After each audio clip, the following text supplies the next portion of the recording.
I'm in an abandoned roadhouse on the side of the road to Wangaratta. It looks like it was quite nice once, but now it's all smashed. There's rubbish everywhere. It looks like it's been in a great battle and it lost. So basically, it could have been a campaign office for the yes vote. So while most of you now who voted no must be feeling a little emboldened that your voice was heard, there is a greater battle heading our way. Now, first off, I know that the ABC and other media outlets and some politicians are trying to shame us all for doing the no vote. But what they don't comprehend or won't admit is it had nothing to do with the Indigenous, as far as I'm concerned, in my opinion. The no vote was simply telling the government, you can no longer treat us like this. You want us to change the Constitution and you won't give us any details? You expect us just to trust you like we did with COVID? And now with COVID, we got all these injuries, all these deaths, and you just ignore that?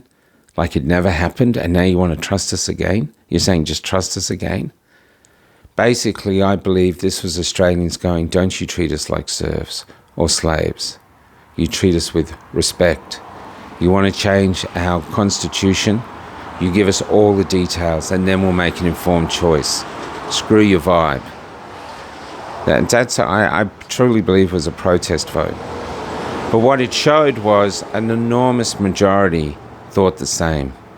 And now, when they when they wanted to bring in the misinformation, disinformation bill, I think they were thinking there's this small minority of vocal anti-vaxxers or sovereign, but whatever they want to call us, conspiracy theorists, whatever. They thought there was a small majority and a small minority, and the majority won't care if we silence them.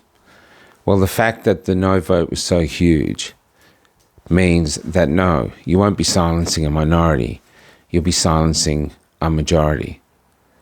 Now, if you're in that majority, you just voted no, you've just won a great victory. Before you sit down again, just remember that there's shrines in every town, sometimes more, of our forefathers and mothers who fought for our freedoms, including freedom of speech. And what freedom of speech is more than a human right. It is a weapon to stave off tyranny. And that's why they want to disarm you. And so now is the time to fight. And what I mean by fight is not violence. I don't advocate violence. But it's unsheath your weapon of free speech and use it. Let them hear that you do not want to have the majority of the country censored because a minority at the top don't like the way we think or don't like the sound of our voice or basically have a different vision for Australia and our thoughts don't count. It's time to do this for yourself. It's time to do this for the memory of our parents and grandparents, and it's time to do it for the children and the grandchildren who are yet to come. Our democracy works better when we have healthy debates in Parliament, in the mainstream media. That's how we basically, what would be the word? Fight our way through. Both sides trying to rigorously debate until one idea makes it through, with bits of both sides constructing it.